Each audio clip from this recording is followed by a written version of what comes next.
boa tarde a todos. Dia 30 de março agora, mais um dia dessa nova experiência de vida para todos nós, né? Essa quarentena que a gente não sabe ainda até onde vai, nem nada. Estou aguardando só um pouquinho também para o pessoal ir entrando. Vou me apresentar aqui mais uma vez para quem ainda não me conhece. Eu sou Marcel Navarra, sou sócio-diretor da InvestSmart. A InvestSmart é um dos principais escritórios da XP Investimentos hoje, tá? A gente tem feito essas transmissões desde a última semana para que a gente possa trazer um pouco mais de conhecimento para todos vocês, trazer grandes nomes do mercado para essa troca de informação, que eu acho que é fundamental para a gente poder crescer um pouco mais no diálogo e aprender um pouco mais sobre os produtos, né? Deixa eu até terminar só um ponto que eu já ia esquecendo. Hoje, gente, quem está acompanhando a gente desde a semana passada lembra que a gente fez um projeto novo, a InvestSmart, em parceria com a Bank Rio e com a Alp. A gente fez um projeto Empreender e Apoiar para incentivar todo o autônomo ou microempresário que esteja passando um pouco de dificuldade nesse momento, tentar auxiliá-lo de alguma forma, seja através de marketing, seja através de jurídico. A gente está à disposição para poder auxiliá-los e hoje encerra as inscrições, tá? Então, durante o mês de abril, todos esses profissionais que se enquadram nesse aspecto vão poder receber esse apoio, tá? Continua aqui, gente. Hoje, eu estou aqui com o Daniel Caldeira e com o Ricardo Almengra. O pessoal eu vou deixá-los se apresentar um pouco mais, só fazer um breve aqui deles. Daniel é CEO da Mogno Capital. Mogno já foi formado em 2015 por ex-sócios da Reden Grifo, tá? A Mogno focada em fundos imobiliários, private equity, venture capital. O Daniel tem quase 20 anos aí de experiência. E o mais engraçado é que quando a gente junta os dois, a gente vê que já vem uma sinergia. A gente estava num bate-papo aqui um pouco antes, brincando um pouco também. Chega junto o Ricardo, que é CEO da RBR, que é a gestora 100% focada em mercado imobiliário, né? Que atua em diversas frentes. O Ricardo também possui aí 20 anos de experiência no mercado, tendo trabalhado também 12 anos na Reden Grifo, né, Ricardo? Então, acho que já se conhecem há um bom tempo, né? Além desse bate-papo, certo?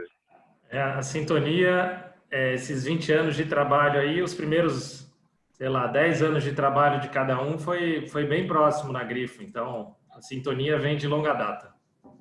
Não, sem dúvida. As pessoas falam assim, pô, mas vocês são concorrentes? Não é concorrente, a gente é par.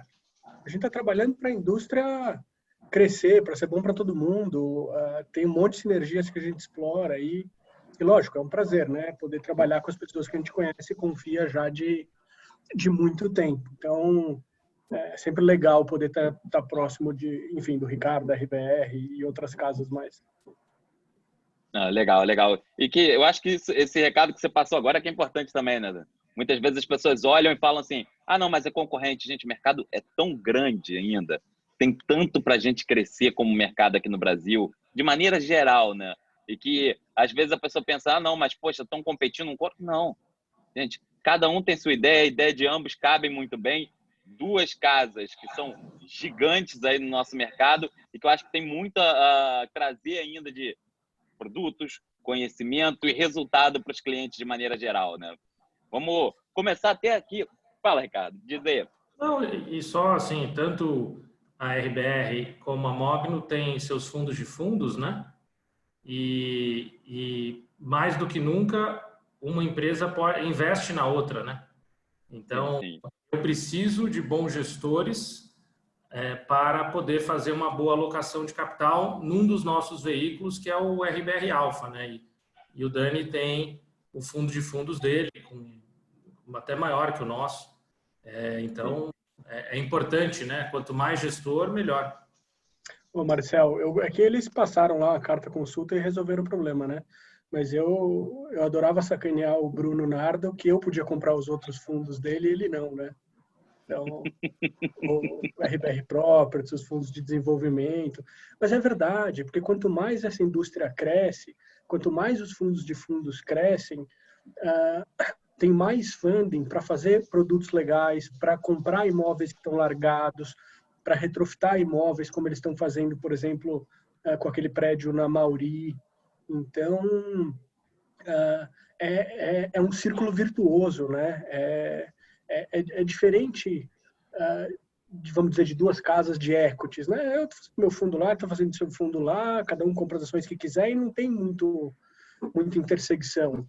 No nosso caso, no mercado imobiliário, de fundos imobiliários, a gente acaba se cruzando muito, fazendo muita coisa junto. Então, isso é super importante, porque é um mercado, como você falou, né? O mercado imobiliário é muito grande e tem espaço para todo mundo. Agora, o mercado de fundos imobiliários no Brasil é muito pequeno, né? Sim. Então, é super importante você ter gente trabalhando junto para fazer esse mercado crescer. Só para te dar uma ordem de grandeza, né? Na conjuntura que a gente está agora, os fundos imobiliários listados devem estar batendo aí alguma coisa como 80 bi. Hoje, a gente está falando de alguma coisa como 16, 17 bi de dólar. Nosso mercado inteiro de fundos imobiliários. Tem um REIT nos Estados Unidos de torre de celular que vale 94 bi de dólar. Então, assim, tem que crescer muito isso. Sim. Cara, são quase 4 vezes, são quase 4 vezes o nosso mercado de maneira geral, né? É absurdo. É absurda essa diferença, assim. E é legal até que, se a gente para pensar, eu acredito que o investimento imobiliário foi um dos primeiros conhecidos, assim, pelo brasileiro, né? Até um pouco pelo boom que a gente teve aqui desde os anos 90, em preços de imóveis em si, e eu acho que um pouco da cultura também, a cultura dos nossos colonizadores, digamos assim, que sempre foi essa cultura do investimento em tijolo. Então, a gente passar isso para um produto de investimento, como o fundo imobiliário, por exemplo, já foi algo que é um grande passo. E agora a gente conseguir introduzir na cultura do brasileiro que ele pode investir em imóvel até com mais liquidez, né? Acho que é uma diferença gigante para ele também. E não é nem só a questão da liquidez, é mais ele poder acompanhar um pouco, porque ao longo dos últimos dias a gente teve algumas lives que comentaram, gente, imagina que você tem um apartamento que você comprou por 1 milhão. Poxa, tem alguém agora te oferecendo 500 mil, mas tu sabe que ele vale 1 milhão. Tu vai querer vender ele agora? É um pouco disso que ocorre no mercado de fundo imobiliário. Eu sempre falo isso, né? A liquidez ela é maravilhosa, porque ela te dá a opção.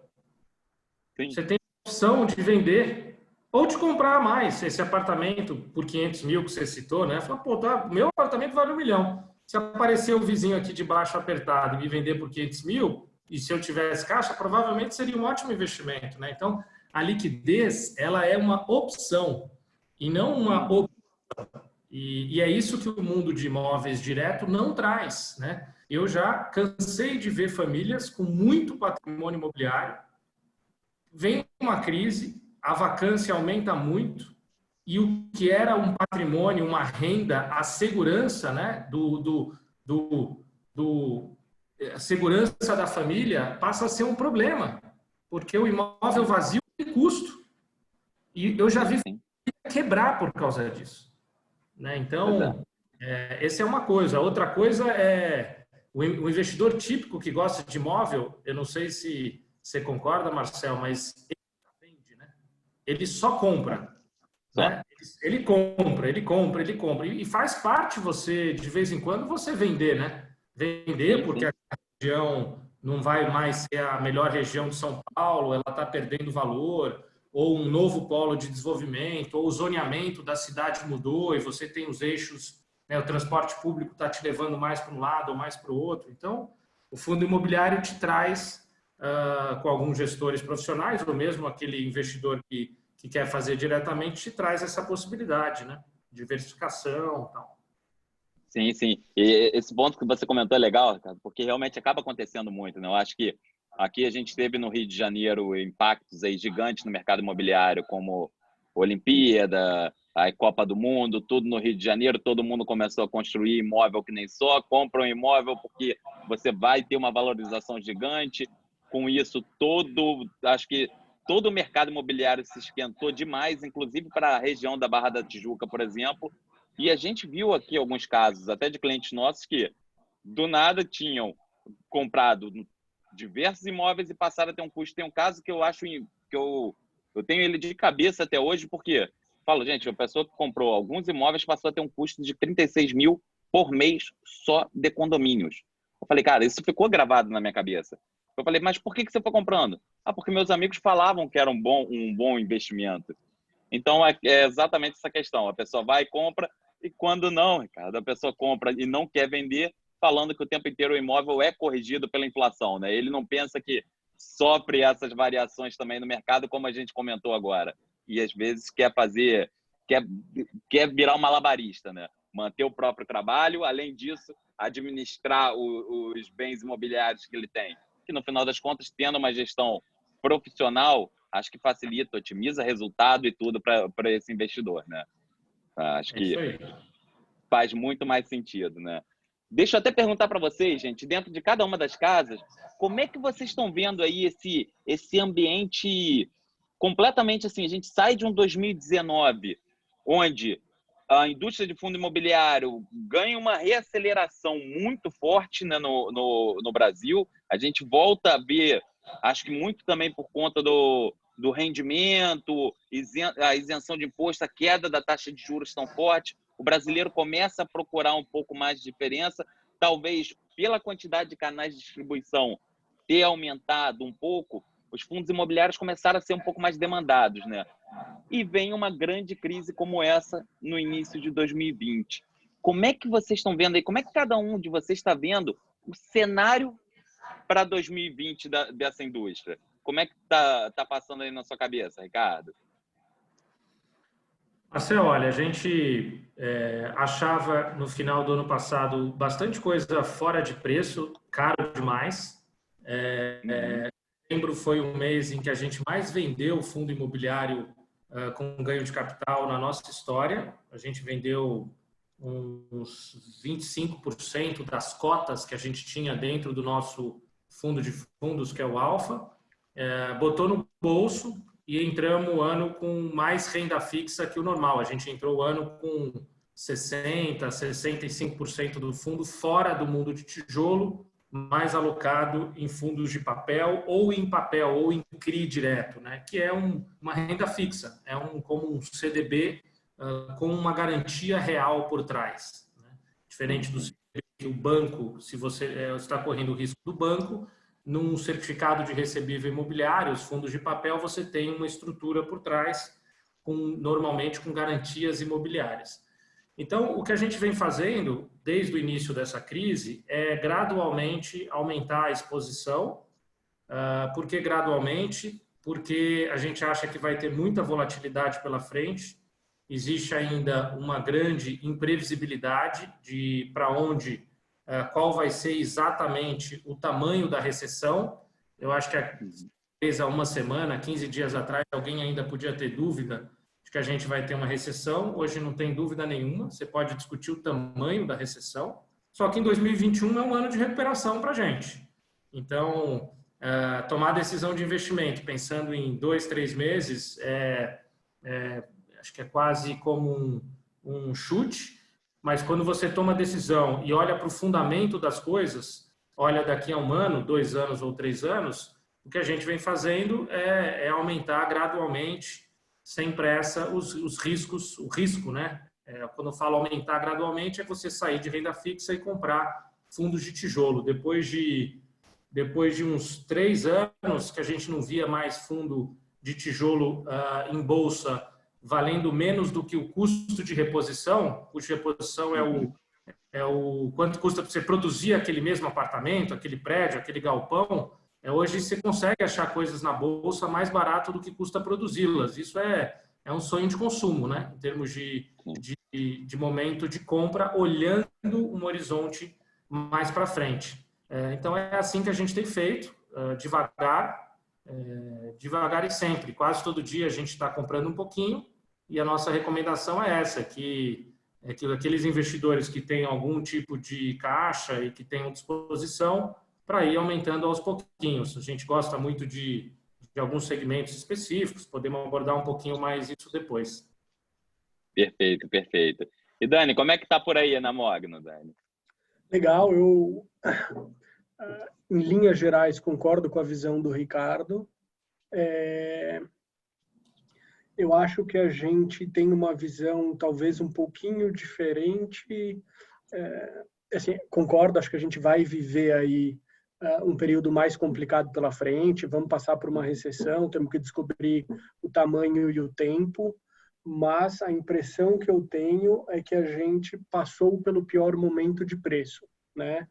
Eu acho que todo mundo tomou um susto, falou, pô, peraí, esse tal desse corona não é uma gripezinha, é um problema de verdade. O remédio que tem que ser administrado vai causar mais problema ainda, né? Quer dizer, a quarentena.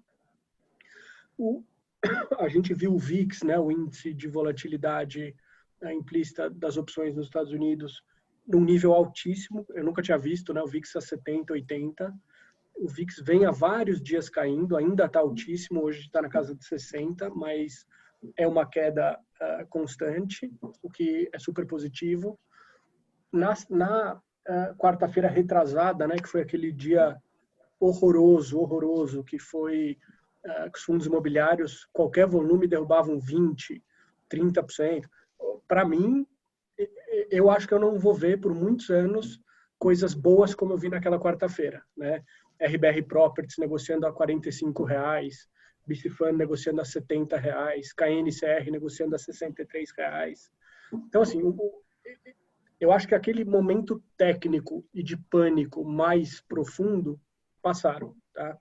Então, eu estou com a mão um pouco mais aberta que o Ricardo nesse sentido. Acho que eu estou comprando com um pouco mais de velocidade o caixa que eu tenho. Não estou dizendo que eu recomendo isso para as pessoas físicas, acho que tem que ir com parcimônia mesmo, mas eu estou me sentindo um pouco como eu estava me sentindo ali entre novembro de 2015 e fevereiro de 2016, como o Ricardo falou, imóveis abaixo do custo de reposição, yields altíssimos, né? É evidente que o altíssimo de hoje é um altíssimo diferente, mas então você fala assim, olha, você está feliz de comprar BC Fund a 89 sem saber quanto tempo vai durar a recuperação, a retomada, digamos.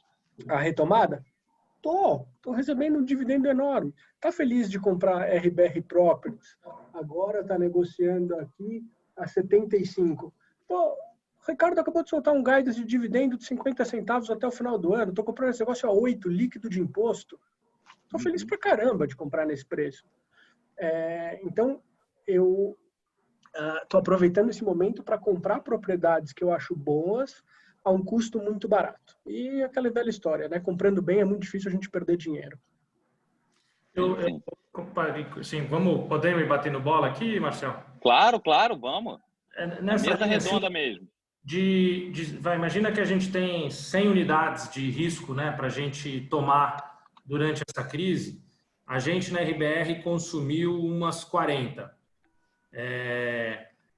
Semana passada, a gente, assim, o que a gente fez? Né? A gente revisitou todos os fundos, a gente cobre de maneira muito próxima uns 100 fundos, vamos falar assim, 80 a 100, e a gente revisitou todos. Galpão, shopping, escritório, CRI, todos. E aí os FOFs, o que a gente fez? Tem determinados níveis de preço que é mais ou menos aonde o mercado está hoje. Quando a gente olha no horizonte de 3 anos, a gente acha que dá um retorno de 20% ao ano. Pô, 20% ao ano é bom pra caramba. O CDI é abaixo de 4, hein? Pagando imposto. CDI a 3,75, né? Que é até outra coisa, só voltando no nosso papo anterior, porque um dos motivos que os Estados Unidos é o que é em fundo imobiliário é porque o juro é baixo. Quando o juro é baixo, o mercado de capitais é uma baita ferramenta para você acessar, você fazer as coisas acontecerem, você oferecer dinheiro para o empreendedorismo. Então, o fundo imobiliário ele é perfeito nesse ambiente. E assim vai ser. Nos próximos anos, a gente vai ver essa indústria crescendo muito, mesmo com a crise. Talvez numa velocidade menor, mas veio para ficar e fundo imobiliário é uma ferramenta maravilhosa. Mas o que eu ia falar em relação ao que o Dani comentou é o seguinte, nos preços de quarta passada, a gente estava próximo de 30% ao ano. Né?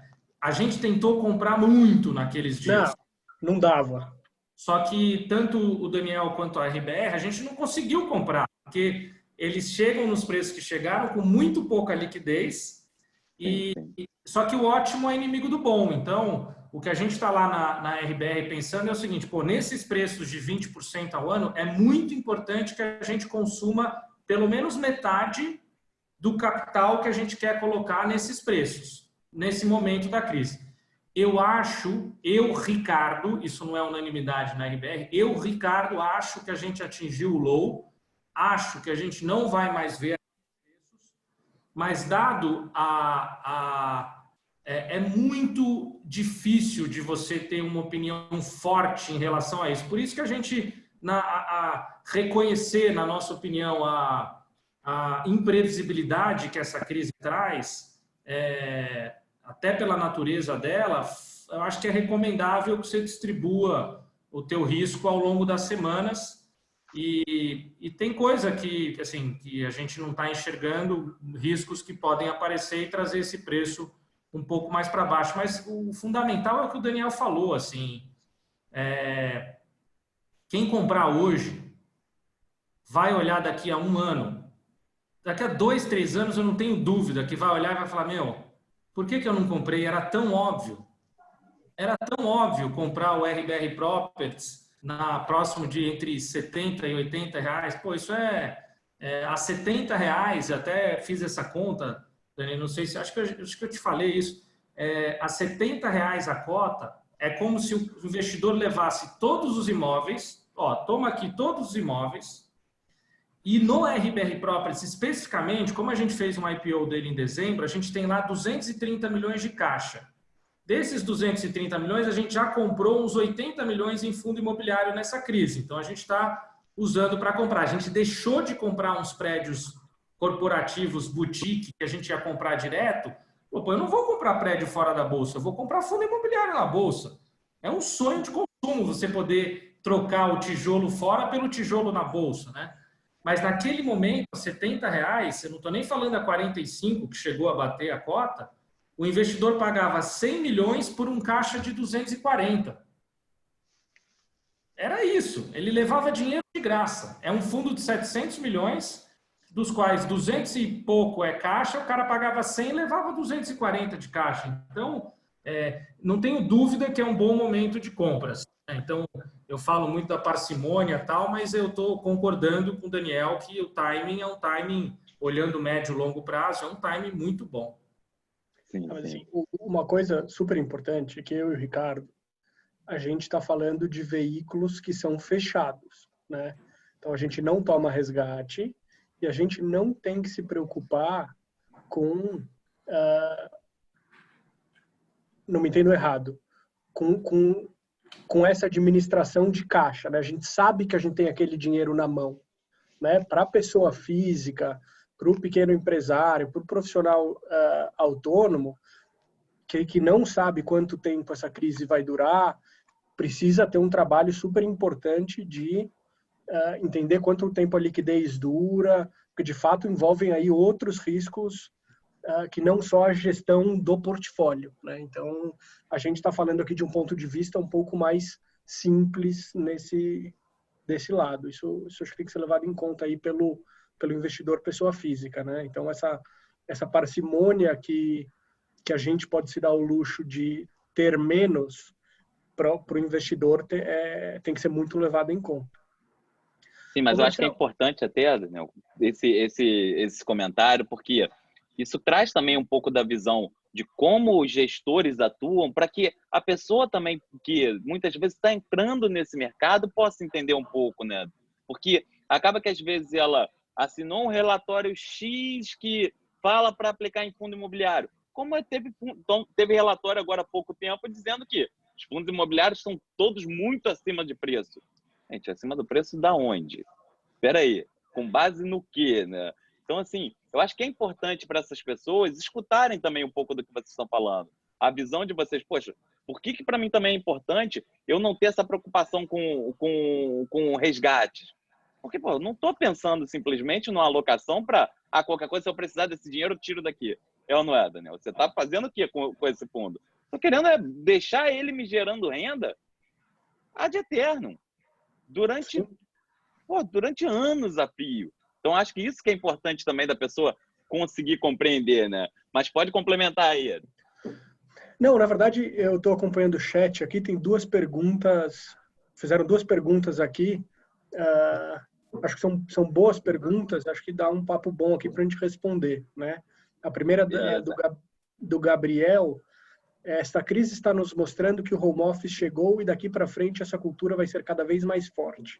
Então, muitas empresas vão pensar sobre a necessidade de se ter um escritório. Como vocês visualizam os FIIs de corporativo daqui em diante?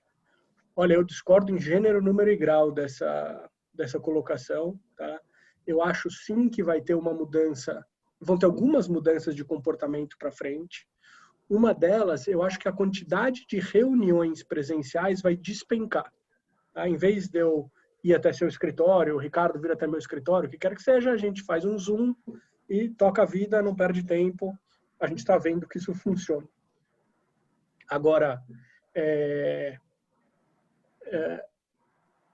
de novo, para a gente até, que está numa posição relativamente confortável, o home office até funciona.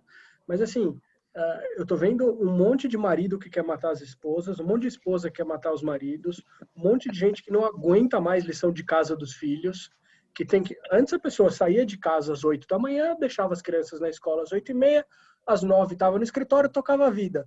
Agora, você faz lição de casa das 9 às 3 da tarde, cozinha, arruma a casa e tem que trabalhar. Então, para gente que consegue trabalhar remotamente... E quando a mulher está grávida, a coisa fica pior ainda, né, Dani? Porra, não vou nem falar. Então, assim, é um desafio muito complicado, gente. Não é simples trabalhar de casa, né?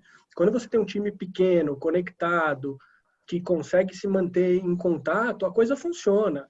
Agora, tem coisas que são muito difíceis de manter assim. Fora que a gente está há 10 dias em casa, bem ou mal, né? As pessoas ainda estão de bom humor, as pessoas ainda estão levando na esportiva. Bom humor quem, Daniel? Bom humor quem? A gente está aqui dando... você está aí dando risada. Daqui a 20 dias, a gente não sabe como as pessoas vão reagir a não sair para tomar um sol, não dar uma volta de bicicleta, não ver as outras pessoas, né? Então, eu tenho falado muito com um amigo meu que mora em Milão, todo dia a gente se fala um pouquinho, são pessoas assim de um nível altíssimo. A esposa dele é uma grande executiva de uma multinacional, ela já tá assim ofendida de não ter as liberdades dela, de não poder sair de casa. Começa a entrar num outro tipo de problema que a gente não está esperando, né? Então, não acho que o home office veio para ficar e que isso tenha efeitos importantes no mercado de FIIs. Não sei qual é a visão do Ricardo. Eu acho que eu acho que essa crise vai fazer, de um modo geral, acho que a gente sai dessa crise, primeiro, seres humanos melhores, valorizando mais o simples, mais produtivos e dando muito mais valor às coisas que têm que ser dadas. Então, essa eu tenho convicção disso a cada dia que passa e acho que tem que colocar o mindset nessa linha de construir, porque a gente vai aprender muito. Em relação ao home office, eu acho que a tecnologia vai fazer muito menos reunião presencial. Eu acho que não faz sentido você gastar horas em locomoção. Essa crise está mostrando isso, né? Olha o que a gente está fazendo aqui, né? Muito mais prático do que você ir até um evento, um auditório e tal. Mas o que eu acho é que sim, tem um efeito aonde talvez as empresas falem o seguinte: olha, eu não preciso de 1.000 metros quadrados, talvez eu precise de 900 metros quadrados, eu preciso de 800 metros quadrados, porque eu consigo administrar um pouco o crescimento da empresa. Quer dizer, eu tenho, sei lá, 30 pessoas na RBR. Eu consigo imaginar em um momento, nosso escritório tem espaço para 40 pessoas sentadas. Eu consigo administrar, falar, se a gente crescer e bater 45 pessoas, eu consigo imaginar 5 pessoas sem um lugar fixo, usando sala de reunião e, se tiver que trabalhar de casa de vez em quando, não tem um problema, porque a tecnologia aproxima. Eu acho que é isso, mas é pequeno, né? E aí a gente tem que analisar o contexto que a gente vive dos mundos dos fundos corporativos, né? Então, qual era o cenário que a gente vivia antes da crise do coronavírus? As melhores regiões de São Paulo, praticamente sem escritório disponível. Então, vacância abaixo de 10% nas melhores regiões de São Paulo. E 2, quando você olha as entregas dos próximos 2, 3 anos, praticamente não tem entrega de escritório também. Então, é completamente diferente de 2014, 2015, 2016. Naquela época do ciclo, o que a gente viu no mundo dos fundos imobiliários? O Brasil entrando numa mega recessão, similar ao que a gente pode ter em 2020, só que uma entrega de um monte de novos prédios para o mercado. Então, baixa demanda e muita oferta de prédio. E agora a gente vai ter uma queda na demanda de curtíssimo prazo, no momento em que você não tem oferta. Então, no final das contas, vou dar um exemplo prático. Tem um prédio que está dentro do HGPO 11, fundo que o Dani também tem um inquilino lá, que é cliente nosso, e falou, Ricardo, vou aproveitar, o aluguel está R$130 o metro quadrado, eu acho que essa crise eu vou reduzir o aluguel. Eu falei assim, cara, você não vai reduzir o aluguel. Só que é o seguinte, o gestor que ia te pedir 180 o aluguel, talvez você vai ficar no meio do caminho.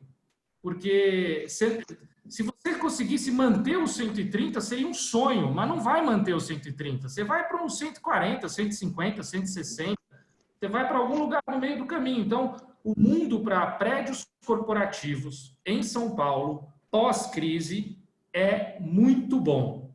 A gente tem sido, aonde a gente mais tem investido, são em fundos de laje corporativa em São Paulo. Esse é a nossa visão.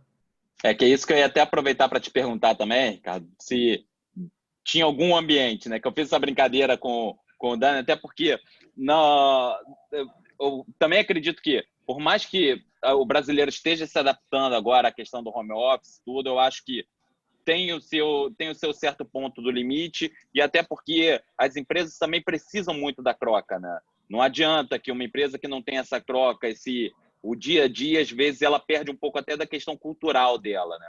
Mas, como a pergunta foi direto também, foi direto por uma questão sobre as lajes corporativas, não sei se talvez possa ter um pouco de resquício do quê? Aqui no próprio Rio, a gente tem um caso emblemático que foi nessa última crise que a gente teve forte. Tinha um fundo que era o pagador de bons proventos, né? A Torre do Almirante, e de uma hora para outra teve Vale e Petrobras, que ocupavam acho que 80%, 90% das lajes e diminuíram. Talvez a preocupação seja essa. Hoje você vê assim, não, o ambiente em São Paulo para lajes corporativas é diferente do restante do Brasil? Como é que você está vendo isso daí? Vou falar aí, Dani. Eu acho que é diferente, tá? O que aconteceu no Rio de Janeiro dificilmente acontece em São Paulo. O Rio de Janeiro tem um estudo interessante que, se você pega de começo dos anos 2000 até meados dos anos 2010 aí, 80% de toda a absorção líquida do Rio de Janeiro, ou seja, tudo que foi locado de prédios, foi estatal, governo e setor privado de oil and gas. Tá? Então, assim, é uma economia muito concentrada. Né? Quando você pega a economia em São Paulo, ela é muito mais diversificada. Então, infelizmente, no Rio sobrou óleo e gás, governo e quase nada mais. Então, quando você juntou uma série de problemas junto com uma crise no mercado de petróleo e gás, o Rio, de fato, passou por um momento hiper complicado. E assim, era o mesmo Brasil, era o mesmo governo, enfim, o desgoverno da Dilma atrapalhou países como um todo. A vacância em São Paulo chegou aí, dependendo da consultoria que você usa, entre 22,7% e 24% e alto por cento. No Rio chegou a 45%. Né? Em São Paulo, a gente já está vendo o número de vacância cair de forma expressiva desde 2017. No Rio, ainda não. Então, São Paulo é uma economia mais diversificada, mais desenvolvida, muito mais sólida, que é do Rio e que da grande maioria das outras capitais, né? Inclusive, é difícil você achar fundos imobiliários com bastante... com imóveis corporativos expressivos fora de São Paulo. Você tem algumas coisas focadas em banco, principalmente em Brasília, uma ou outra coisa fora, mas o grosso, infelizmente, ainda é muito concentrado em São Paulo. A gente tem da exposição no Rio, a gente nunca teve e nunca se sentiu confortável a ter. Por quê? Não porque nunca teve barato. Se olhar 2014, 2015, 2016, teve muita coisa, muita barata. Só que se eu olhava o risco-retorno, na nossa visão, eu falava, pô, eu acho que São Paulo vai voltar mais rápido, com mais qualidade, um monte de sede de empresas saiu do Rio, foi para São Paulo. Então, a gente nunca viu um risco-retorno assim... já teve alguma coisa no Rio, não é que a gente nunca teve, mas assim, o grosso sempre foi São Paulo. Podemos falar um pouquinho de fundo de CRI, Marcel, que tem uma pergunta aí? Vamos sim. Até complementando, Ricardo, que eu acho que é legal só o pessoal que tem gente do Brasil inteiro acompanhando a gente hoje aqui, né? Então, é legal esse comentário que você fez, porque nós temos escritório aqui no Rio, temos escritório em São Paulo, e realmente, é como você falou, a gente vê hoje os grandes prédios, por exemplo, o Rio, você tem uma margem até hoje de negociação. A gente, quando alugou o nosso andar aqui na Rio Branco, que é uma das principais ruas da capital aqui do Rio de Janeiro, poxa, a gente alugou do andar inteiro a preço que a gente não conseguiria em São Paulo, por exemplo, né? Então, acho que isso mostra um pouco dessa mudança do cenário todo. Mas vamos aproveitar, eu vou até pedir o seguinte, você consegue buscar aí a pergunta, se eu não me engano, tinham duas perguntas, essas de CRI, você já pode aproveitar o gancho aí, já fazer a leitura dela e responder, e tinha mais uma também logo em seguida, porque problemas do home office, link não é dedicado aqui como é no escritório, o que acontece de vez em quando? Dá aquele down e volta, né? Então, se puder só puxar essas daí, puxa essa e já aproveita para começar a resposta. Legal, tem duas perguntas do Rafael Antônio, na verdade do Celano, perguntando sobre uma visão dos fundos de papel, e depois do Rafael perguntando se a gente está indo mais para logístico ou galpão, galpão ou escritório, se a gente olha mais preço por valor patrimonial e tal. Então, vamos passar nessas aí. O fundo de papel, gente, eu acho que assim, hoje, na nossa visão, o fundo de papel está barato e semana passada estava muito barato. Então, hoje, na média, é como você comprar uma nota de R$100 por 90 e semana passada era como você comprar uma nota de R$100 por 80. De maneira muito generalista, você hoje compra os fundos de CRI com um desconto de uns 10% para o valor patrimonial. Tá? Então, eu acho que hoje está barato, a gente tem concentrado muito nos fundos que a gente considera high grade, que é um baixíssimo risco de crédito, muito mais do que os fundos com mais risco de crédito. Então, tem vários fundos que são bons, os Kinea são bons, o HGCR é bom, o RBRR é um bom fundo. Então, são três casas que a gente aloca bastante em fundos de CRI. Quer complementar alguma coisa aí, Dani, de fundo de CRI? Não, acho que é isso. Assim, semana passada a gente viu umas coisas sem pé nem cabeça, completamente sem sentido, né? Aqui eu estou olhando preços de fechamento de sexta-feira, tá? Dia 27. Só para pegar um exemplo que o Ricardo citou. O KNCR, né? O fundo Kinea, high grade, papéis de super qualidade. O último valor patrimonial divulgado foi R$ 104,94. Esse fundo fechou sexta-feira a R$ 89,59. Então, assim, é uma nota de R$ 104,00, está negociada a R$ 89,00. Né? É como o Ricardo falou. Tem casos extremos, né? Vamos pegar, por exemplo, o SADI11 do Safra, um fundo pós-fixado, indexado a CDI. Então, assim, ele basicamente acompanha o CDI. Valor patrimonial 100,14, fechou sexta-feira 68. Ok, um ativo sem liquidez, um ativo mais complicado de comprar e tal, Mas assim, ou a gente parte do princípio que nesses casos Itaú e Santander erraram a mão feio e compraram um monte de crédito ruim, ou de fato são oportunidades bem interessantes, né? É claro que aqui tens que tomar um cuidado adicional. Hoje eu me sinto mais confortável de comprar o tijolo do que comprar papel. Tem papéis como esses a preços muito descontados eu estou comprando? Tem. Mas por que eu fico mais confortável ainda de comprar o tijolo? Se a gente passar por uma recessão de 6 meses, o tijolo vai continuar lá, o prédio vai continuar lá, a Microsoft vai continuar pagando aluguel.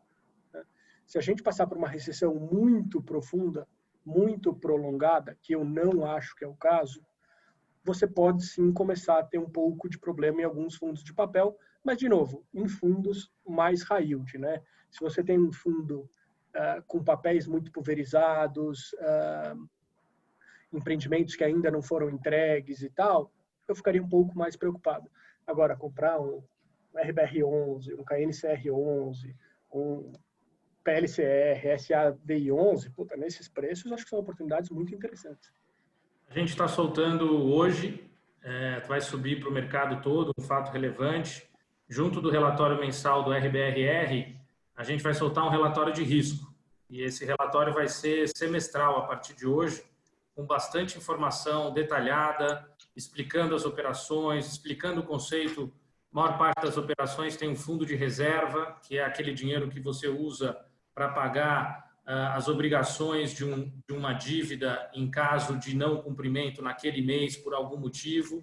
A gente explora um pouco a razão de garantia das nossas operações. Então, na média, para cada R$100 de dívida, nós temos, para cada R$59 de dívida, nós temos R$100 de garantia.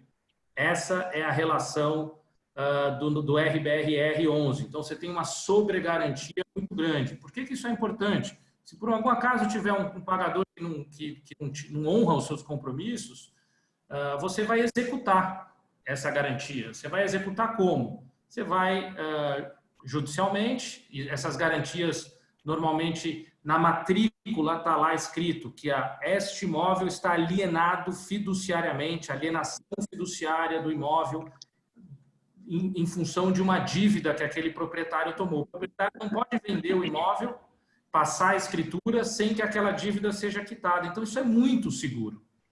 Não, gente, eu estou falando aqui que eu fico mais confortável com o tijolo, mas a piadinha que a gente brinca lá na nossa equipe é que se nesses fundos de CRI mais high grade a gente tiver problema, a nossa preocupação não vai ser cobrar esses créditos, vai ser onde a gente vai caçar. Onde viver, né? Exatamente. Então, assim, seria um cenário muito extremo. Então é isso. Assim, indo para a próxima pergunta, que fala sobre, neste momento, vocês estão comprando mais logística ou escritórios? Ademais, estão analisando o preço por valor patrimonial com a qualidade do imóvel ou imóveis logísticos com contratos atípicos para garantia do dividendo? A gente olha muito na RBR o valor por metro quadrado que aquele portfólio de imóveis, ou se for um fundo monoativo, que aquele imóvel está sendo negociado em bolsa. A gente olha muito pouco o valor patrimonial para fundos de tijolo, porque o valor patrimonial é feito uma avaliação por um laudo de uma empresa terceira e não obrigatoriamente a gente concorda. A gente sabe avaliar imóvel e a gente faz a nossa avaliação do imóvel.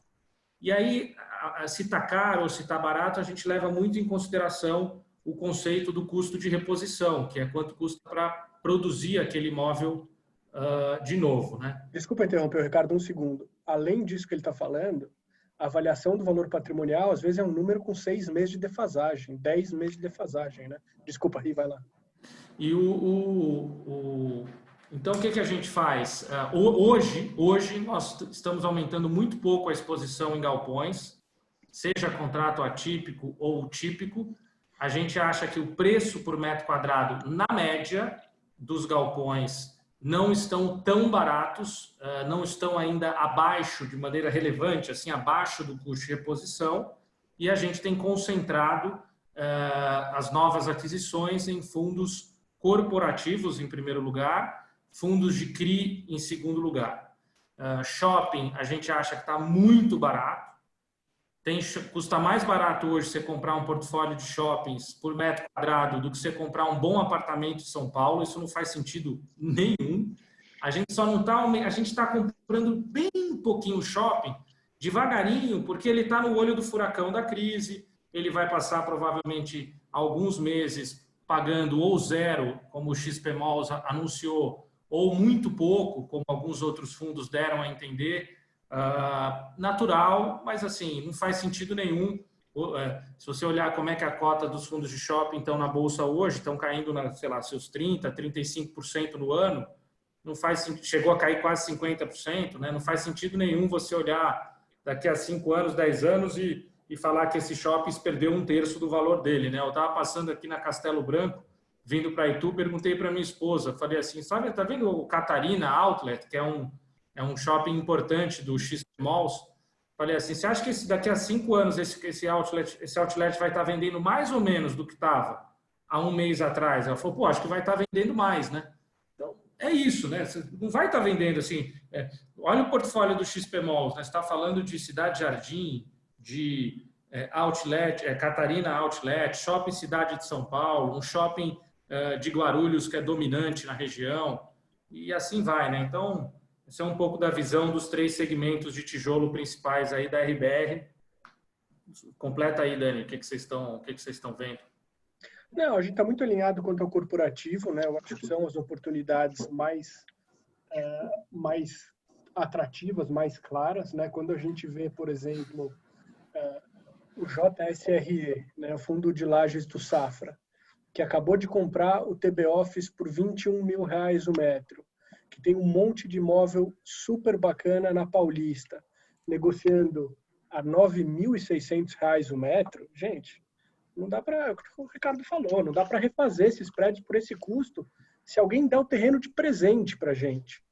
Então, assim, quando a gente olha esses fundos e outros, parece criança em loja de chocolate que o papai falou, pode pegar o que quiser. Assim, é muito barato, né? A gente também acha que que nessa crise as oportunidades apareceram de maneira menos abundante, vamos dizer assim, nos fundos de logística, com uma exceção ou outra. Alguns fundos que a gente gosta e que a gente não comprava há meses ou tinha zerado porque achava muito caro, voltaram a preços que a gente acha super interessante. E uma observação importante fazer aqui é que logística, apesar não, talvez por isso, né, é o segmento que hoje a gente, como, enfim, país, precisa deixar funcionando, né? Se com todo mundo em casa, a gente precisa manter as linhas de produção funcionando, os estoques cheios, supermercados abastecidos. E são contratos, em geral, mais atípicos, né? Então, é onde aqui todo mundo deveria se esforçar para ter menos problema, e acho que vai ter menos problema. Talvez por isso também tenham caído menos e tenham menos oportunidades tão óbvias. Shopping, eu não tenho o que adicionar. Assim, realmente, imagina se vocês fossem donos do Shopping Iguatemi. Super dor no coração. Você está com o seu shopping fechado 2, 3 meses, vai gastar uma nota de condomínio, de deixar aquela operação dormindo e tal. Gente, ano que vem, o Iguatemi vai estar lá bombando. Catarina vai estar lá bombando. JK idem. Tucuruvi idem. Não é razoável a gente, na hora de fazer nossos valuations, presumir que esses ativos vão perder 30%, 40%, 45% da renda deles na perpetuidade. Não faz sentido. Então, está disposto a abrir mão de 2, 3 meses sem dividendo ou com dividendo pequeno para comprar, sei lá, por exemplo, HSML a R$14 mil o metro? Tô feliz. Tá? Ele pagou no Tucuruvi 17. Né? Então, lógico, tem outras coisas lá dentro. Mas nesses momentos de pânico que você vê esses preços, esse tipo de coisa, né? Esse shopping nunca mais vai ter 30% da receita dele, boa hora para comprar. E é legal até isso daí que você já aproveitou para puxar um outro ponto, né, da pergunta da Naila, mas um ponto a mais que eu acho que é fundamental da gente mostrar aqui para todo mundo que está acompanhando, que é o quê? quanto que vocês acompanham, né? O quanto que, às vezes, vale até a brincadeira com o termo é o chão da fábrica, né? Saber certinho, poxa, até o próprio Pedro, quando comentou dos PMOLs, ele comentou, cara, eu conheço cada shopping aqui, eu vou a cada um. O Ricardo, agora há pouco, comentou, cara, essa última semana a gente estava avaliando o mercado como um todo. A Mogno também faz o mesmo tipo de trabalho, né? De olhar, cara, eu quero saber exatamente o que está aqui. Não é simplesmente olhar o valor patrimonial de 6 meses atrás que uma firma terceira deu, que a gente não sabe nem, talvez, o que pode ter a mais nesse valor que foi dado, né? É importante também ter esse tato ali em cima para saber como está a questão do preço, né? Sim, Mas vou claro. aproveitar aqui, até sendo bem direto, gente. Hoje, o investidor que está começando a investir em fundo imobiliário, se ele tivesse caminho A, fundo de galpão logístico, caminho B, fundos de escritório, qual que seria a opção para cada um de vocês? Eu investiria, sem dúvida, em fundos de escritórios, mas, olha, de coração, não precisa ser no RBR. Investe no MGFF. Eu ia falar para investir no RBR Alpha. Entendeu? Porque o que a gente está Marcelo, fazendo isso. Você acabou de falar. É importante, é o trabalho que o Ricardo está fazendo, de estar em contato com os gestores, de saber o preço e tal. O investidor sozinho não tem condição de fazer isso. Não tem. Mas eu acho que escritório a gente sente mais conforto pelo preço que está, de um modo geral, os melhores fundos. O Dani falou do BRCR, falou do JSRE. Eu poderia incluir aqui o SDI Properties, o SDIP. Poderia incluir aqui o RCRB11. São todos fundos aí que estão na casa dos seus R$10 mil um metro quadrado para um portfólio muito bom de imóveis.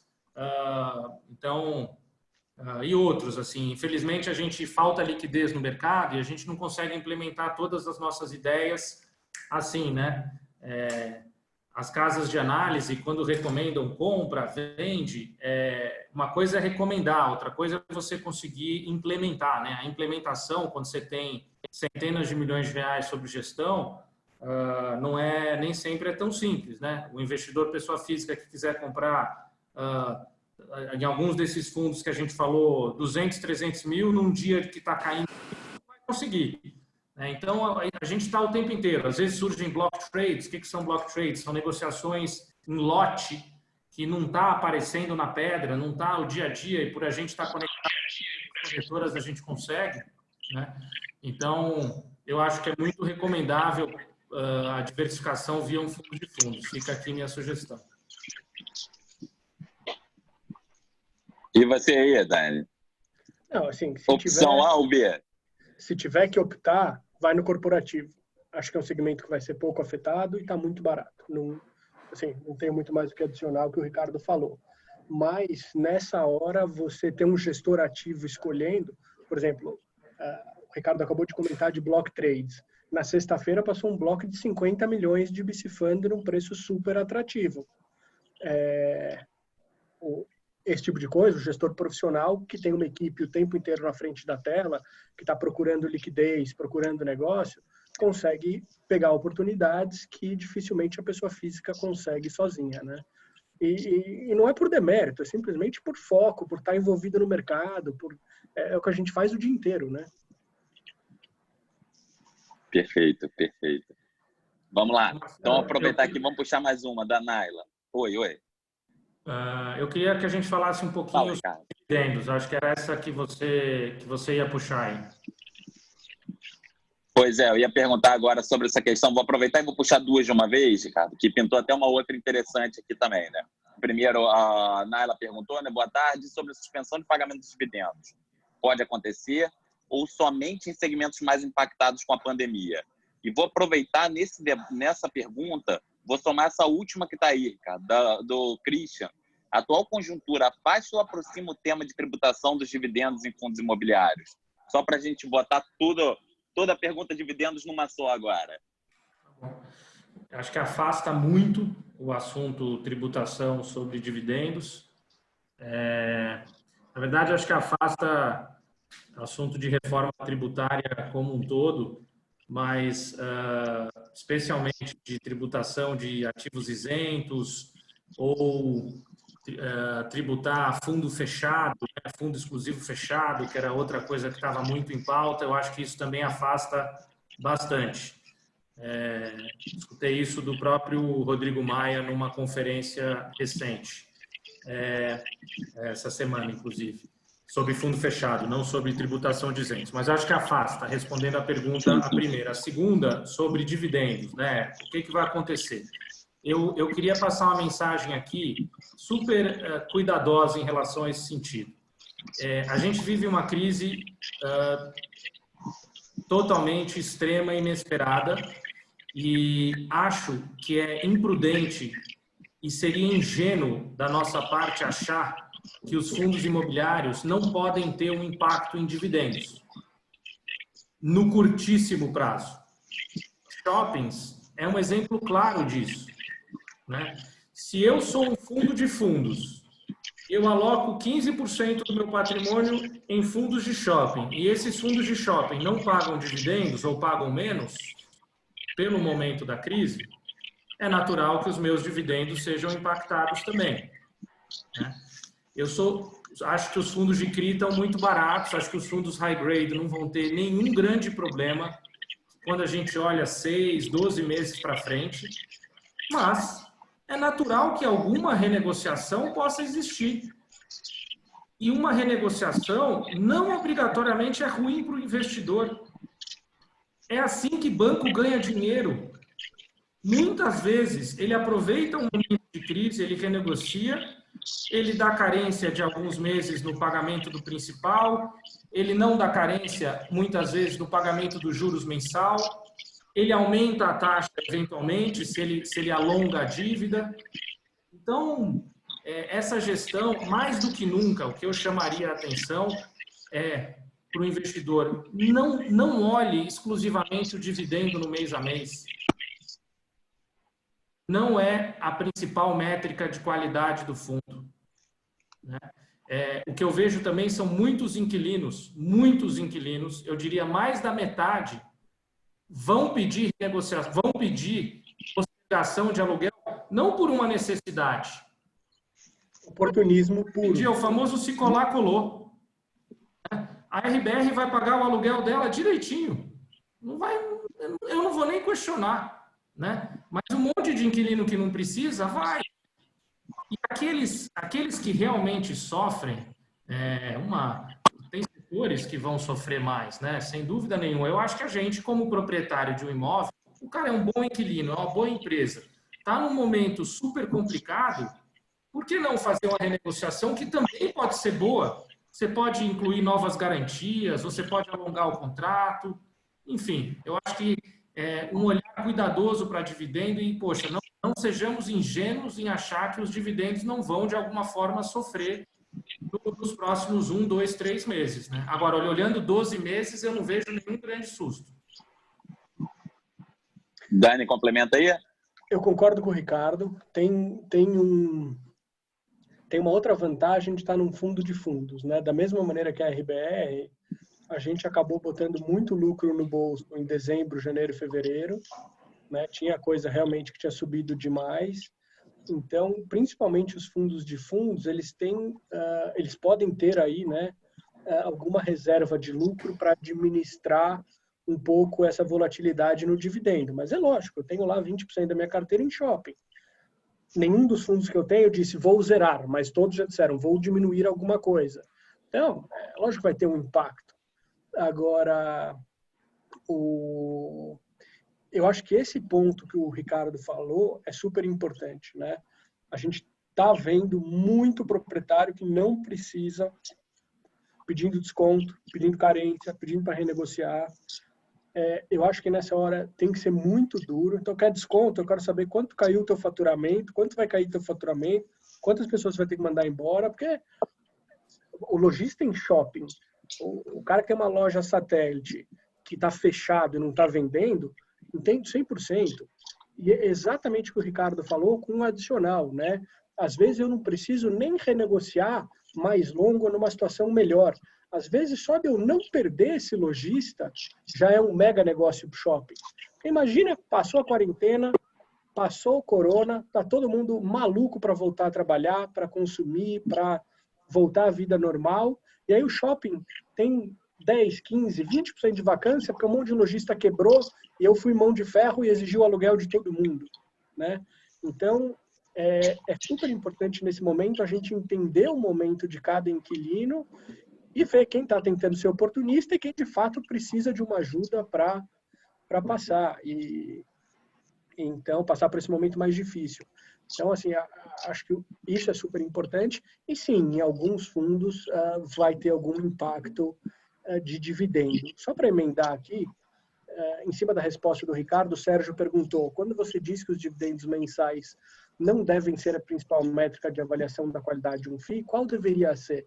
Deveria ser, na minha visão, o conjunto da obra, né? Então, eu posso ver lá um fundo que paga um dividendo maravilhoso, mas ele tem na carteira um monte de contrato ruim, com risco de crédito alto, que não vão conseguir ser renovados num bom preço ou vão ser renovados abaixo. Então, quer dizer, é super legal ficar recebendo dividendo alto, mas uma hora eu vou estourar com aquele saco de ar quente na mão, né? A gente já viu isso, por exemplo, em muitos fundos que tinham a tal da renda mínima garantida. O fundo vinha pagando um dividendo enorme, acabou a renda garantida, boa parte do passivo não sabia nem que era uma renda garantida, aquele negócio vai de 100 para 60 na hora. Então, precisa tomar cuidado com a qualidade daquele dividendo. Ou vamos para um outro exemplo, né? Você tem um fundo que paga um bom dividendo, só que ele, para conseguir pagar esse dividendo, ele tem um monte de coisa cara com bons yields e não tem nenhuma oportunidade de ganho de capital. Então, tem que olhar a carteira do gestor e entender como ele está balanceando, de onde está vindo esse dividendo, o que ele está abrindo mão para entregar esse dividendo, de possibilidade de ganho, de qualidade de crédito, ou não, ou se são boas oportunidades mesmo, mas quer dizer, não adianta só olhar aquele número e falar, boa, tá tudo bem, esse fundo é melhor que o outro, por exemplo. E eu complementaria primeiro em relação a quais são as principais métricas, né? Uma atenção especial se o fundo é de tijolo ou se o fundo é de papel, né? Eu sempre gosto de lembrar que fundo imobiliário não é uma classe de ativo, fundo imobiliário é um instrumento. Dentro dele você pode ter imóvel ou você pode ter renda fixa, né? Tem contratos, como já foi citado em outra pergunta, contratos atípicos que pagam um aluguel fixo, mas esse aluguel corrente está fruto de um contrato que já vem de muitos anos, é um contrato que está completamente defasado, desarbitrado. Ele paga, às vezes, o dobro do que deveria pagar se fosse o mercado atual. Então, o que vai acontecer? Na hora que esse contrato acabar, ou ele vai ser rescindido e não vai ser renovado, ou ele vai ser renovado por metade, ou por um desconto muito grande em relação ao yield, ao dividendo mensal que está sendo pago. Então, é o conjunto da obra, como o Daniel falou, a localização, é São Paulo, é Rio, também faz diferença, isso traz riscos muito diferentes. O locatário é um só ou é pulverizado? Na Torre Almirante a gente viu o que aconteceu num excelente inquilino, mas quando ele saiu, sofreu muito de uma vez só. Então, o portfólio de fundos imobiliários ele tem que também ser composto como um conjunto da obra. Você vai levando isso em consideração. E, por último, mesmo que seja um monoativo, é muito importante entender a qualidade do time de gestão, né? A gente vê prédios similares, em regiões similares, com um time de gestão que sai um inquilino, arruma um outro rápido, renegocia bem, consegue aproveitar uma revisional. E às vezes o prédio 3 quadras ao lado, o time de gestão está dormindo enquanto o inquilino está pagando pouco, ou tem vacância. Então isso também é super importante. Pois é, como aí em São Paulo tem alguns casos de fila de espera, né, Dani?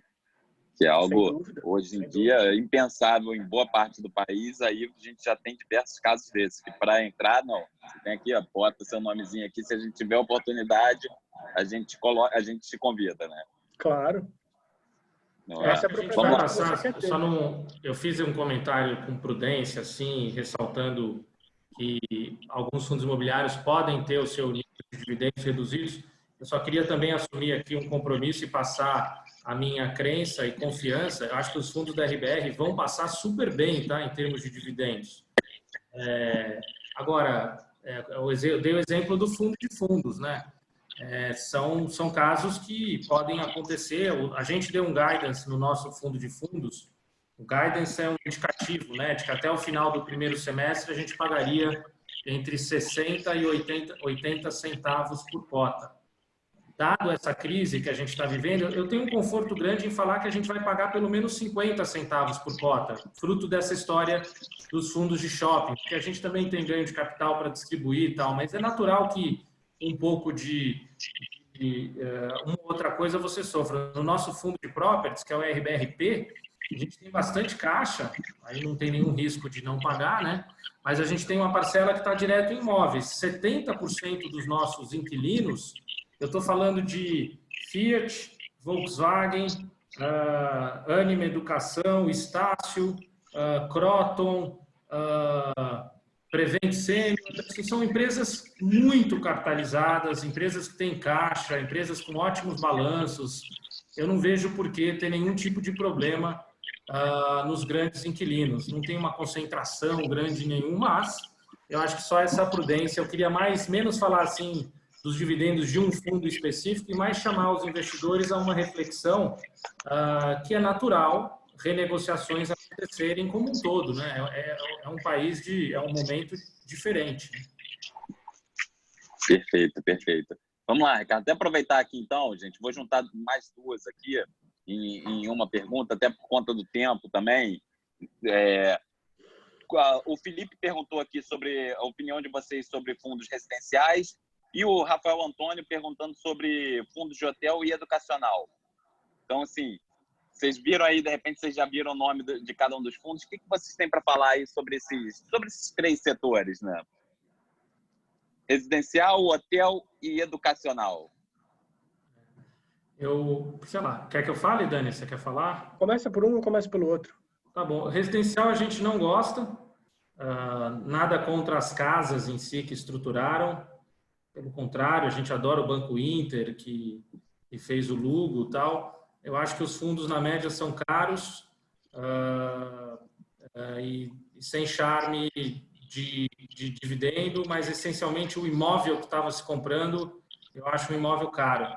E eu ainda estou um pouco reticente em relação à estabilidade. Por toda a conjuntura, o contexto do Brasil, do segmento residencial, eu ainda sou reticente. Não quer dizer que eu não acredito, mas para eu investir em algo de residencial para renda, eu vou querer ver mais uma gordura de retorno. Vai ter que ser coisa um pouco mais barata. Entre um corporativo, um galpão, um shopping, em patamares de preço, residencial ainda para mim traz uma série de dúvidas, tá? Então essa é a visão assim macro também em relação à classe residencial para renda. Vou complementar e depois vou entrar no hotel. Tá? Imagina só, o Ricardo falou assim, olha, eu tenho aqui no Properties a Fiat, a Volkswagen, a Anima Educação. Então, provavelmente, essas três empresas devem ocupar imóveis que valem aí 300, 400 milhões de reais.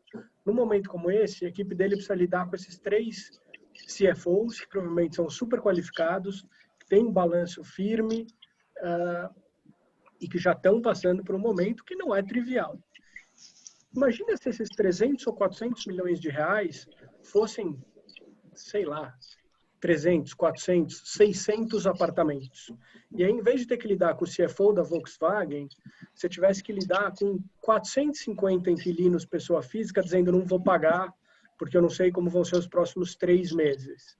E aí não tem o balanço da Volkswagen atrás. Tem o fiador que eu não sei quem é, não sei onde mora, não sei se eu consigo executar. Então, além da questão de preço, acho que tem um desafio operacional muito grande nesses fundos residenciais. Torço muito para que dê certo. É uma classe de ativos extremamente desenvolvida e enorme nos Estados Unidos, na Alemanha, em diversos países. Espero muito que dê certo, mas acho que no Brasil tem um desafio operacional e jurídico grande. Tá? Os fundos de hotéis, eu fico bastante confortável para dizer, a gente tem um fundo de hotel, né? É um fundo pequeno, uma 476. o que a gente é um pouco a situação do shopping, tá? A gente está passando por um momento difícil. No nosso caso, a gente tem o fundo bastante capitalizado, então a gente não vai ter qualquer problema em termos de distribuição, falta de dinheiro. O inquilino também está extremamente bem capitalizado. Agora, eu acho que é nesse veículo que agora a gente consegue fazer um pouco de diferença, né? Então, o que a gente está fazendo nas nossas propriedades? A gente abaixou os preços de uma maneira muito, muito agressiva e a gente está recebendo tanto estrangeiros que não conseguem voltar para os seus países de origem, quanto médicos que não querem voltar para suas casas com medo de expor seus familiares, né? Então, por um lado, sim, vai atrasar os planos que a gente tinha para esse fundo, né?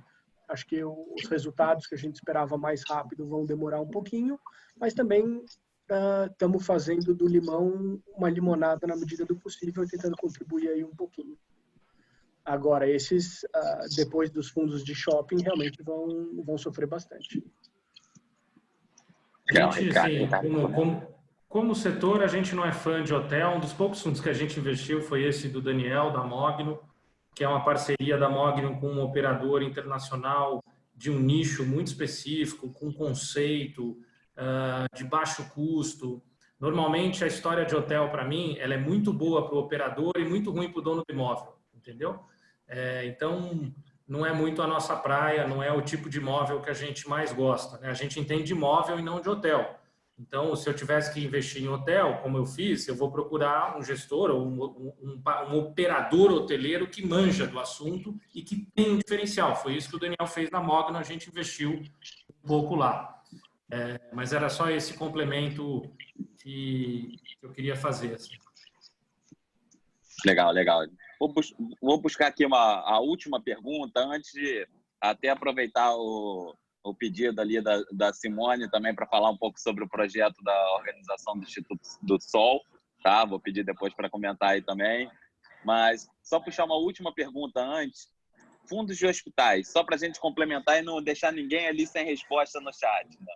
O que vocês acham do setor em si? Também, mal ou bem, digamos, um dos centros ali dos casos de pandemia hoje em dia, né? O que vocês acham? Tem algum impacto positivo ou, de repente, forçar a barra de ter que fazer internação, às vezes, hospitais privados, terem internações forçadas, pode balançar algo nos preços? Como que vocês estão vendo isso daí?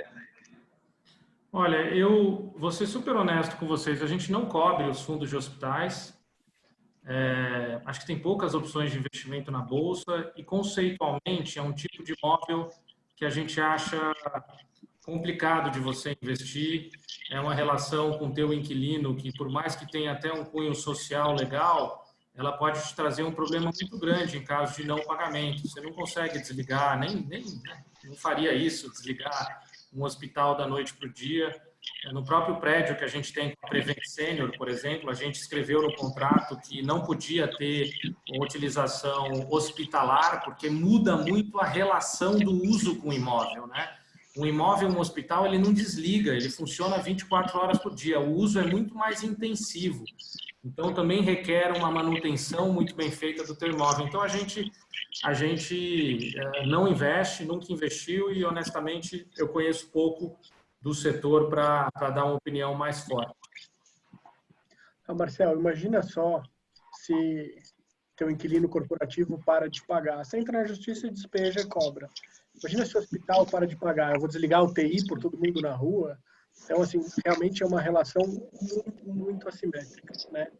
Tem que enxergar um upside muito interessante para valer esse risco. Agora, honestamente, acho que nesse momento o que não vai faltar é recurso para os hospitais. Assim, não vejo, honestamente, o hospital tendo que parar de pagar aluguel nesse momento. Sim, sim. Mas eu acho que o ponto que vocês dois comentaram é o ponto principal, né? Realmente tem esse risco que foge completamente da curva de todos os outros, né? Você ter um inquilino que não vai te pagar e que você não tem como executar, que você vai levar anos ali, que todas as medidas judiciais vão mantê-lo também. Então, complica demais para o setor, né? Sim, sim. E ainda vai ficar feio na foto. Total. Você quer fazer negócio com um cara que desligou a UTI, pôs todo mundo na rua? Ainda tem essa parte para complementar, né? Sim. Ainda vai ficar feio na foto. É um dano de Pois imagem é. que você não recupera. Falando nisso, Ricardo, se eu puder falar um pouquinho do Instituto Sol, que foi tua iniciativa aí, que a gente acabou se juntando. Pô, o Sol é uma iniciativa que a RBR e Mogno estão apoiando. Para quem quiser conhecer mais, é só dar um Google lá em Instituto Sol. Tem uma página que explica bem sobre o Instituto. Assim, a gente como empresários, as duas empresas se sentem uma necessidade de alguma forma contribuir com uma função social, ajudar no nicho, em alguns nichos, né, especialmente educação. Então, infelizmente a qualidade da educação no Brasil é muito ruim. As escolas públicas são muito fracas. Estou me referindo a ensino fundamental e ensino médio. E a gente, através do Instituto Sol, o que a gente fez? A gente está doando 1% das receitas das taxas de gestão.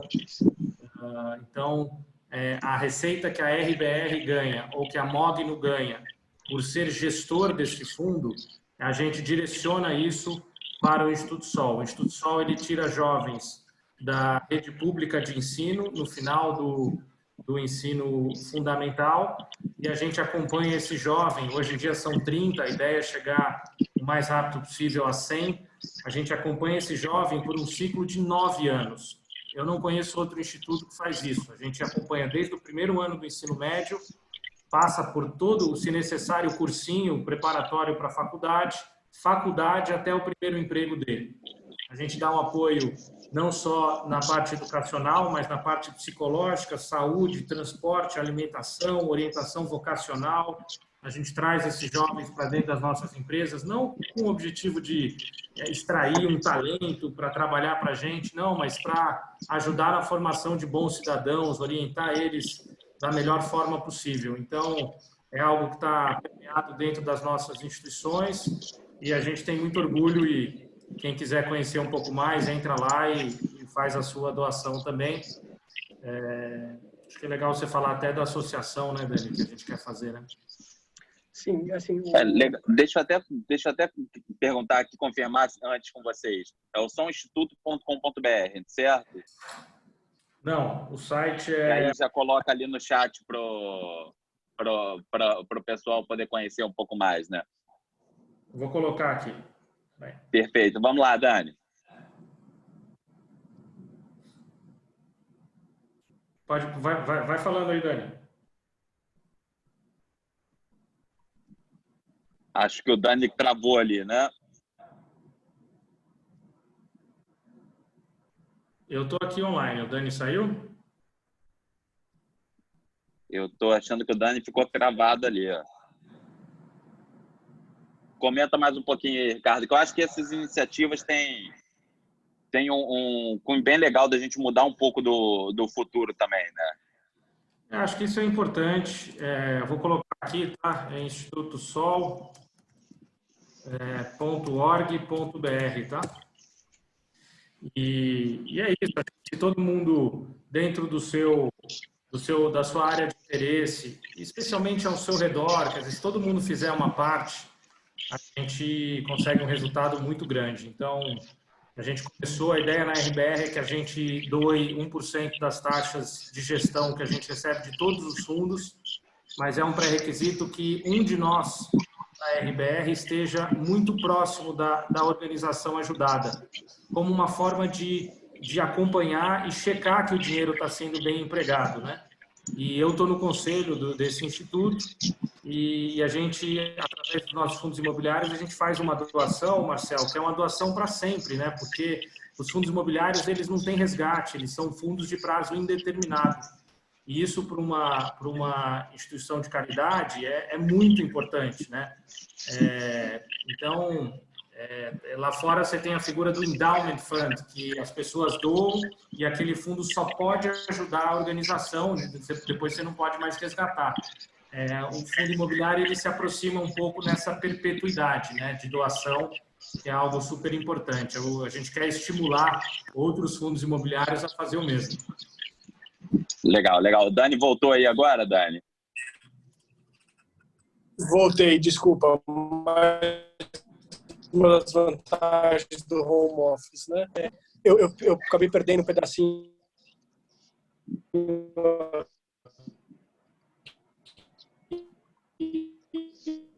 E, Ricardo, você acabou falando da associação ou não? A internet do Dani está bem ruim, né, Marcel? A gente está te ouvindo muito mal, Dani. Pois é, eu fiquei até na dúvida se tinha sido Ricardo, só comigo aqui.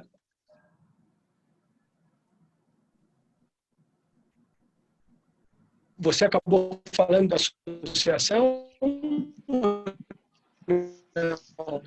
Não falei da associação, eu só comentei em geral, falei da perpetuidade da doação, que é um instrumento de fundo imobiliário, é muito importante, mas não falei da associação. Uma preocupação que a gente tem há bastante tempo é a representação do nosso segmento na indústria, né? Quer dizer, a Ambima, ela é o órgão que autorregula o mercado financeiro e acaba defendendo os interesses dos bancos, das gestoras, etc. Mas os fundos imobiliários, eles são um segmento tão pequeno dentro desse mercado que a gente acaba tendo dificuldade de se fazer ouvir e tal. Então, a nossa ideia é criar uma associação de gestores de fundos imobiliários. A gente estava começando a organizar isso há 2, 3 semanas, quando começou esse momento de mercado mais complicado, e é evidente que o assunto está indo mais devagar do que a gente gostaria. Então, a ideia é criar uma associação que permita que o nosso mercado cresça de forma saudável, cuidadosa, e juntar isso com essa nossa iniciativa.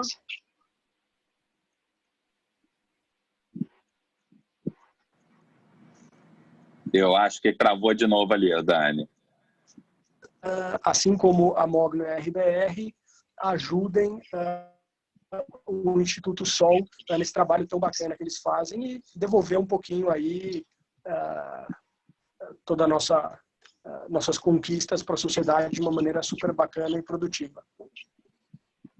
Legal, legal demais, gente. Parabéns aí pela iniciativa de vocês. Acho que cada um fazendo um pouco, a gente consegue fazer um país melhor, né? Um mundo melhor para a gente aqui também. Gente, vou agradecer também demais aí pela aula que vocês dois deram aí para o pessoal. Esse bate-papo que acabou sendo melhor no formato bate-papo, assim, essa mesa redonda do que qualquer outra forma. Espero que todos tenham gostado. Vou deixar um espaço para vocês darem o recado final de vocês, gente. Vamos lá, Ricardo, dá um recado final aí. Um abraço também para a galera toda da RBR. Fica à vontade. Legal, Marcel, obrigado. A gente está super à disposição, está perto de vocês, investidores, para a gente. É muito importante e esse canal é show. Obrigado. Lá somos 30 pessoas, são 9 sócios, então eu estou aqui representando a turma. Numa próxima vez a gente pode trazer até outro interlocutor também, que tem bastante gente boa lá. E é isso, acho que a gente está vivendo dias nervosos. A recomendação, como eu passei, é uma recomendação de prudência, sem deixar de aproveitar esse momento de mercado que dá para fazer compras bastante boas, mas sem pressa. Essa é a nossa visão. E conta com a gente aí. Obrigadão. Beleza, obrigadão, Ricardo. Dani, vamos lá para o teu recado final também. Bom, primeiro eu queria agradecer o convite, a oportunidade de estar perto de vocês, da gente poder colocar a nossa visão. Acho que, além do que o Ricardo falou, nesse momento, tanto a gente quanto vocês estarem próximos dos clientes, é um momento de incerteza, é um momento de insegurança. Então, talvez mais importante do que aproveitar essas oportunidades agora de fazer boas compras, é não tomar decisões precipitadas dos seus recursos, né? Comprar agora nesses preços é bom demais. Vender agora nesses preços é um estado que é muito difícil se recuperar, né? Quer dizer, trocar um fundo caiu 30%, 40% e que não sei quando, mas provavelmente tudo indica que vai voltar para um CDI a 3,75, já vai custar anos e anos e anos até se recuperar. Então, tentar manter a cabeça fria. A gente sabe que nesses momentos é difícil manter a calma, mas é nesses momentos que tomar decisões de forma atabalhoada pode custar muito, muito caro para o investidor. E deixar aí o canal aberto. A gente sabe que essa proximidade é importante, que a gente muitas vezes consegue ajudar o investidor a ficar mais tranquilo. Então, estamos super à disposição. Perfeito, gente. Mais uma vez, muito obrigado aí pela aula que vocês deram hoje aqui para o pessoal. Acho que até um pouco dos elogios que já estão vindo aí no chat já mostram um pouco disso, né? A importância também dessa proximidade de vocês. Pessoal, obrigado pela presença de vocês também, todo mundo que acompanhou. Um forte abraço aí, Ricardo, Dani. Grande obrigado, abraço. pessoal. Vai se falando. Valeu, Dani. Obrigado. Valeu, Marcel. Abração. Um abraço. Tchau, tchau. Abraço. Boa tarde. Tchau, tchau, gente.